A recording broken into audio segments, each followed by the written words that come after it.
Hello বন্ধুরা, welcome to magic kitchen. আজ আমি আপনাদের সঙ্গে শেয়ার করব টকঝাল মিষ্টি করমচার চাটনি। খুব কম সময়েই তৈরি করতে পারবেন এই করমচার চাটনি। তাহলে চলুন বানিয়ে ফেলি করমচার চাটনি। এর জন্য আমি এখানে কিছু করমচা নিয়েছি। প্রথমে এগুলোকে কেটে নেব।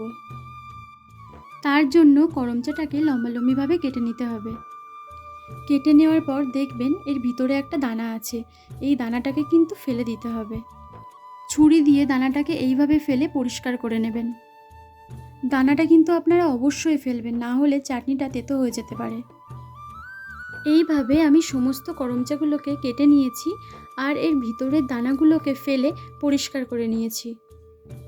এরপর আমি সসপ্যানে বেশ খানিকটা জল নিয়েছি আর এর মধ্যে করমচাগুলোকে দিয়ে 4 থেকে 5 মিনিট ফুটিয়ে নেব। আর এটাকে ফুটিয়ে নেওয়ার একটাই কারণ, করমচা প্রচুর টক হয়।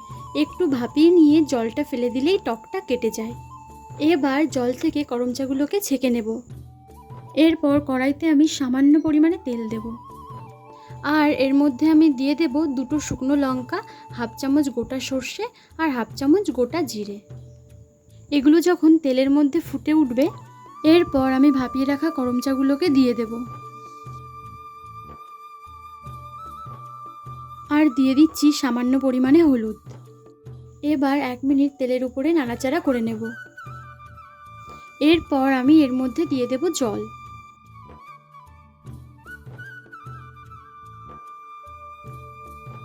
দু মিনিট ফুটিয়ে নেওয়ার পর আমি দিয়ে দেব পরিমাণ মতো চিনি। আমি এখানে হাফ বাটি চিনি দিয়েছি।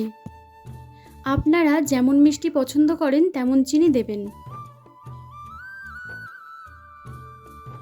এরপর কিছুক্ষণ ফুটিয়ে নিয়ে দিয়ে দেব কিছু কিশমিশ।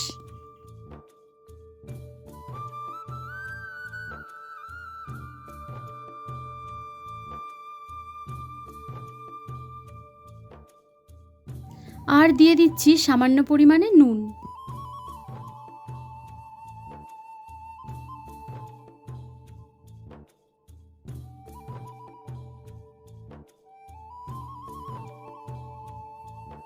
করমচার চাটনিটা একদম রেডি। চলুন এটাকে এবার পরিবেশন করে দিই।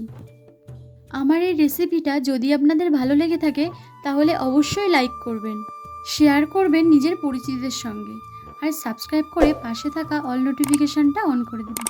তাতে যখনই আমি ভিডিও আপলোড করব সবার আগে পৌঁছবে আপনার কাছে। দেখা হচ্ছে নতুন কোনো রেসিপি নিয়ে। ততক্ষণের জন্য সবাই ভালো থাকবেন, সুস্থ থাকবেন। টাটা।